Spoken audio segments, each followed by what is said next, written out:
I was thinking about calling the fire brigade, but maybe we should just let this fire burn into oblivion.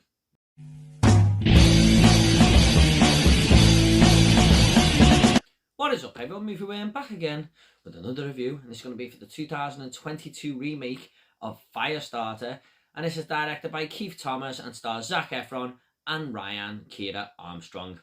This tells the story of a family who have mysterious powers, more notably the young daughter who is able to set fire to things with her mind, and they are soon chased down by an organisation who have a keen interest in apprehending them. Now, I think I've just basically explained the plot better than this movie did when I was watching it on screen, but more of that in just a second. Now, I did watch the original Firestarter here, what I own on Blu-ray this week for the first time.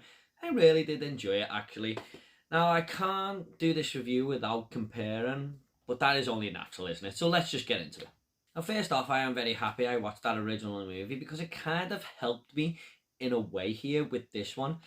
Now, I usually like to start off my reviews with positivity, but I just want to get this point out the way first. And what I mean by this is that is a very simple film to follow. These characters, our main characters in the movie, go for this drug trial, and half of them who get the injection die, but these other half who live end up having these powers like telekinetic abilities and stuff.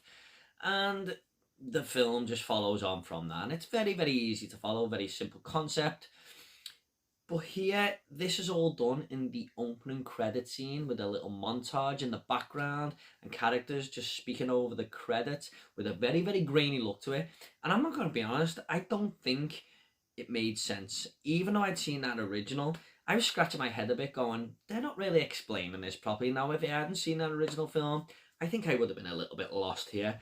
Now, even though it does drip feed you parts of what has happened as the story goes on, it's still never fully explained to me. Like, I even said to my fiance after the film, did you get what was going on? And she said, yeah, but only because I'd seen that original film, so it wasn't just me.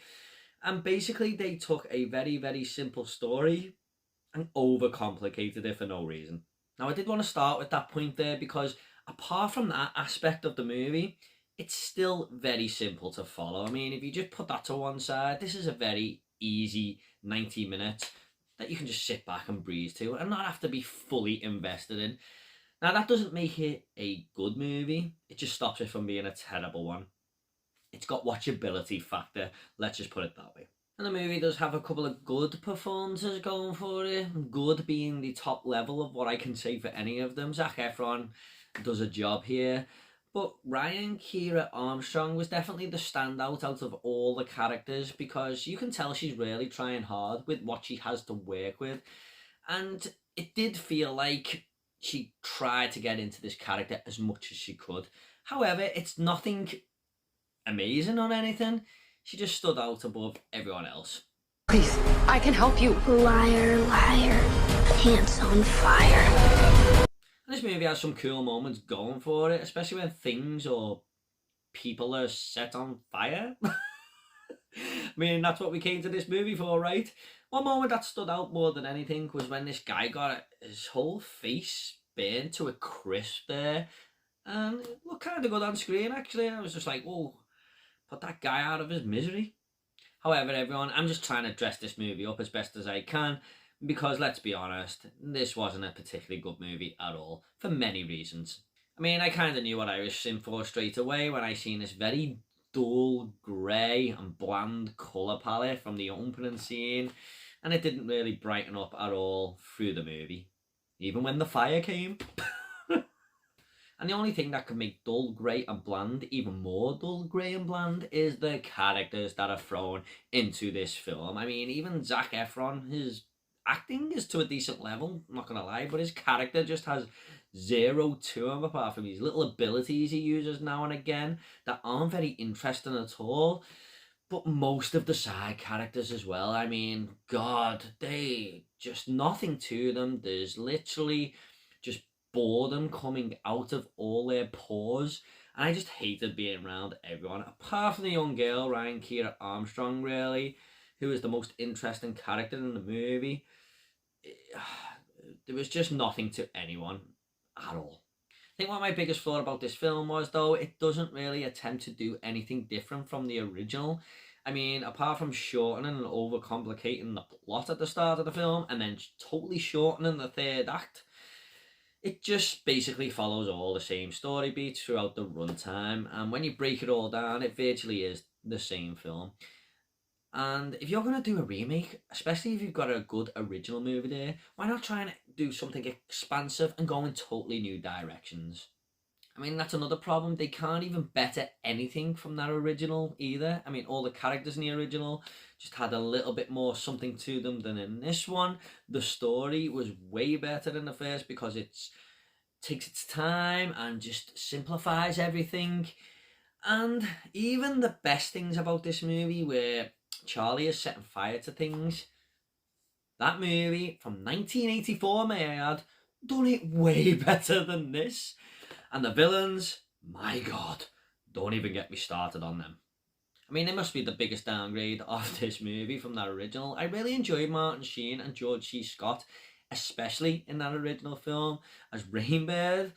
But here, they are just replaced by the most lackluster characters, especially the Rainbird character. I mean, in that original, he's like this snake-like character with this evil in his eyes and just shows no mercy to anyone. But here, he's just this mute with no character or personality to him, and he goes around popping a few sniper rounds here and there. He was probably the worst character in the entire film, and this movie had no idea what to do with him. And the ending to this film is possibly the worst ending I've seen to a film all year. And if they didn't know what to do with this Rainbird character throughout the movie, they definitely didn't know what to do with him by the end. I mean, they just can't wrap this character up whatsoever. And I just thought it was borderline pathetic, this ending. It didn't seem logical.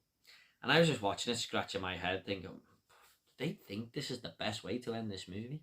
Honestly, guys, there isn't too much more to say about Firestarter. Like I said at the start of the review, it's watchable. You can sit there for 90 minutes and not think too much about it. It stops it from being a terrible movie, but it's a pretty bad one. I mean, it's just very, very boring at times. And there must be about 5 or 6 characters in this whole world in this movie. It just felt so empty and hollow. I'm just going to go ahead and rate this movie now. I'm going to give Firestarter a generous 4 out of 10. I mean, the original is just way better in every single way possible. It's actually a really fun film, so definitely give this one a watch if you're thinking about watching either of these versions. It's more entertaining, it has just better everything going for it, and it's just downgraded here in every single way possible. I'm not against remakes, especially if you're going to do something different, but after watching this, I just thought, what the hell was the point? Okay guys, at the end of these reviews, I always like to leave a little fun fact. Now, a fun fact for Firestarter is that Ryan Keira Armstrong also appeared in another Stephen King adaptation, It Chapter 2. Okay guys, I hope you all enjoyed this review. Please consider subscribing to this channel. Got a lot more reviews coming, lots more videos, and if you want to check out any more of my 2022 movie rankings, they will be down below as well. And if you want to comment about Firestarter, leave it down below, and I will get back to every single one of you, I promise. Take it all easy guys, and I'll see you all in the next video.